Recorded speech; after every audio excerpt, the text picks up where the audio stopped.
नेपाल में एक नई क्रांति हुई है। सुशीला कार्की एक ईमानदार रिटायर्ड चीफ जस्टिस अब देश की बनी पहली प्रधानमंत्री।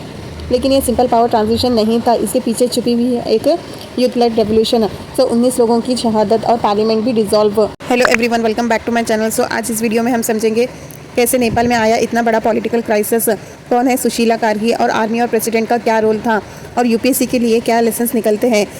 This is not just Nepal story, it's a case study for democracy in crisis.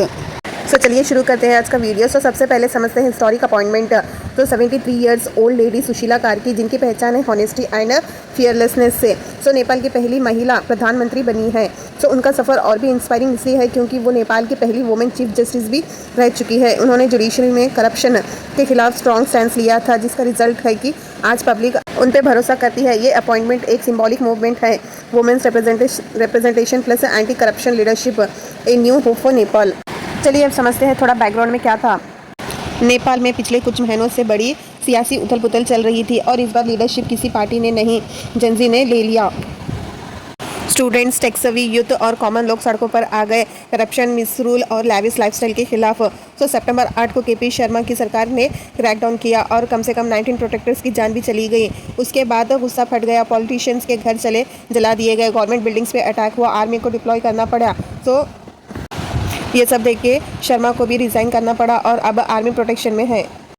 आखिर ये सब क्यों? प्रोटेक्टर्स का डिमांड क्या था? चलिए इसको देखते हैं। प्रोटेक्टर्स का मेन डिमांड ये थी कि डिसॉल्व पार्लियामेंट। क्यों? क्योंकि अगर वही पुरानी पार्लियामेंट बची तो वही पुरानी पॉलिटिकल पार्टीज फिर से पावर में आ जाएगी। प्रोटेक्टर्स चाहते थे कि एक क्लीन, न्यूट्रल और इंटरिम लीडर जो फ्रेश इलेक्शन तक सरकार चलाए।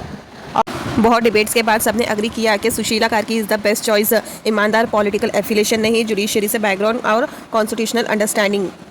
इसके बाद प्रेसिडेंट रामचंद्र ने एक टफ डिसीजन लिया, पार्लियामेंट को डिसॉल्व किया, सुशीला कार्की को इंटरिम प्राइम मिनिस्टर बनाया। 2026 के लिए फर्स्ट इलेक्शन डिक्लेयर किए गए, लेकिन ये डिसीजन सिंपल नहीं था। कॉन्स्टिट्यूशन के हिसाब से पार्लियामेंट डिसॉल्व करने के बाद पीएम कौन आंसरेबल होगा? प्रेसिडेंट ने आर्मी, लीगल एक्सपर्ट्स और कुछ सीनियर पॉलिटिशियन से कंसल्ट किया और फाइनली बोला क्राइसिस के टाइम में रेमेडियल मेजर्स लेना पड़ता है।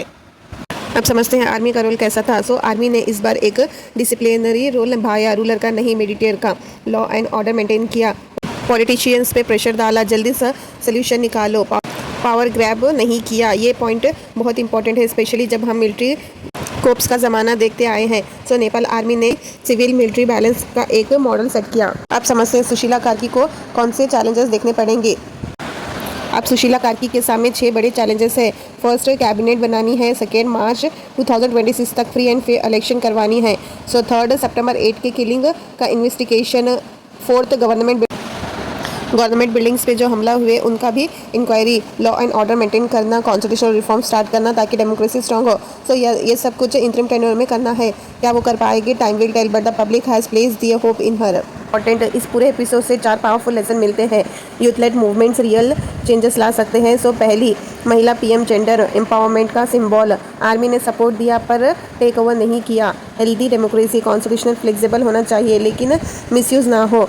यूपीएससी एस्पिरेंट्स के लिए ये एक परफेक्ट केस स्टडी है, how leadership can emerge from crisis. Sushila Karki की कहानी सिर्फ नेपाल की नहीं, डेमोक्रेटिक रेजिलियंस की कहानी है। एस्पिरेंट्स, आपको क्या लगता है, क्या सुशीला कार्की नेपाल के लिए नई दिशा तय कर पाएगी? कमेंट सेक्शन में अपना ओपिनियन ज़रूर लिखिए और अगर आप यूपीएससी या करंट अफेयर्स के सीरियस लर्नर है, चैनल को सब्सक्राइब कीजिए, लाइक कीजिए और शेयर कीजिए।